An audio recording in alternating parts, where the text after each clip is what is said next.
লটকন চাষে সফল হচ্ছেন খাগড়াছড়ির চাষিরা। পাহাড়ে একসময় যারা আম বাগানে ঝুঁকেছিলেন তাদের অনেকেই এখন লটকনেরও চাষ করছেন। বলছেন লটকন চাষে খরচ কম, এছাড়া লাভও বেশি, তাই অনেকে এই ফল চাষে আগ্রহী হচ্ছেন। রূপায়ণ তালুকদারের তথ্য ও ছবিতে প্রতিবেদন। পাহাড়ি জমিতে একসময় লটকন গাছ প্রাকৃতিকভাবেই জন্মাতো, ফলনও হতো ভালো, কিন্তু এই ফলটিকে তেমন পছন্দ করত না পাহাড়ি মানুষ। বর্তমানে সমতলে এর চাহিদা বাড়ায় আমের পাশাপাশি লটকন চাষ করছেন অনেকে।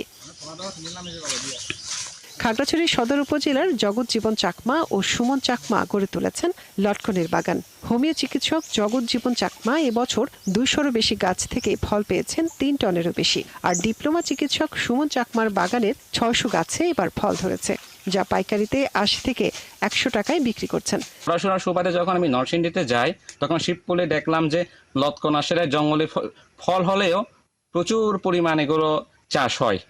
সেই সুবাদে আমি অনুপ্রাণিত হয়ে 2014 থেকে আমি লটকন বাগান শুরু করি। বিগত 3-4 বছরে যে 350 মতো লটকন গাছ রোপণ করেছিলাম, এবছর ওখান থেকে 2 থেকে 250 গাছে ফলন আসছে।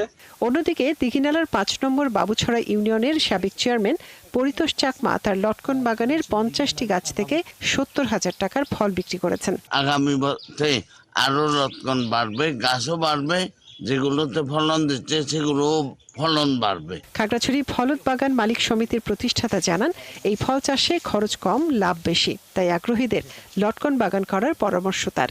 লটকন চাষে তেমন কোনো যত্ন লাগে না। আমি নিজেই এবছর লটকন 150 লটকন গাছে আমি নিজেই এবছর 3000 কেজি লটকন বিক্রি করেছি। জেলার কৃষি কর্মকর্তা বলছেন, খাগড়াছড়িতে এবার 145 হেক্টর জমিতে লটকনের চাষ হয়েছে, যা থেকে উৎপাদন হতে পারে 2019 মেট্রিক টন লটকন। বাজারে 100 থেকে 120 টাকা কেজি দরে এই লটকন বিক্রি করছে, এবং আমি মনে করি যে আগামীতে আমাদের এই লটকন আমাদের খাগড়াছড়ি থেকে দেশের অন্যান্য স্থানে এটা চলে যাবে। লটকন একটি ঔষধি গুণ সমৃদ্ধ ফল। সরকারিভাবে আর্থিক সহযোগিতা পেলে এই ফলের চাষ আরও বাড়ানো সম্ভব, সেই সাথে রপ্তানিও বাড়বে বলছেন উদ্যোক্তারা। মনিরা কাজুরি, 71।